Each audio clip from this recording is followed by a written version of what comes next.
Dominick Reyes versus Anthony Smith. Who's going to win this fight? Well, first of all, who's going to win this fight? Let's take a look at their latest performances, in which Dominick Reyes fought Ryan Spann, in which Ryan Spann knocked out Dominick Reyes in round 1. And after this, Dominick Reyes wanted to fight Dustin Jacoby, in which Dominick Reyes dropped and put a lot of punishment on Dustin Jacoby, and the rest enough to start the fight in round 1. Jacoby returns to his feet. Oh, he's out on his feet.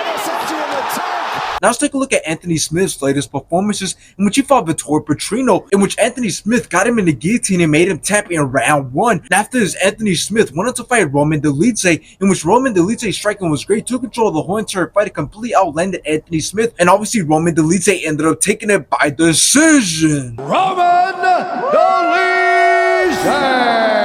Now this fight is a pretty even fight, with both men being in a similar position since both are out of their primes, since they can't seem to stay consistent with their performances, on top of the fact that both men are very low ranked, with Anthony Smith being ranked number 13 and Dominick Reyes being ranked number 12. And if we take a closer look at Anthony Smith, we'll see that he's actually been staying pretty active, having 3 fights last year and 2 fights this year, but he did lose 3 out of those 5 fights. And if we take a closer look at Dominick Reyes, we'll see that before fighting and beating Dustin Jacoby, he hadn't fought in 2 years, and he was on a 4-fight losing streak, getting knocked out in 3 of those fights. So based off their list of fights and performances, both men are on the edge of their careers. The only thing that both men have to offer in this fight is that they're true OGs in the sport, since both have fought very big and tough names in the division. But I believe that in this fight, we're going to see Dominick Reyes outland and outperform Anthony Smith, because it's embarrassing that Anthony Smith got outstruck by Roman Dolidze when Anthony Smith is a whole weight class higher, and the fact that their fight was extremely boring just doesn't help Anthony Smith's case going into this fight with Dominick Reyes, because although Dominick Reyes was coming off a big layoff, he still looked for the finish, and he got the finish against Dustin Jacoby. So I can see Dominick Reyes being the more active fighter in this fight by controlling the pace of the fight. So I got Dominick Reyes winning this fight, and I won't be surprised if he's able to finish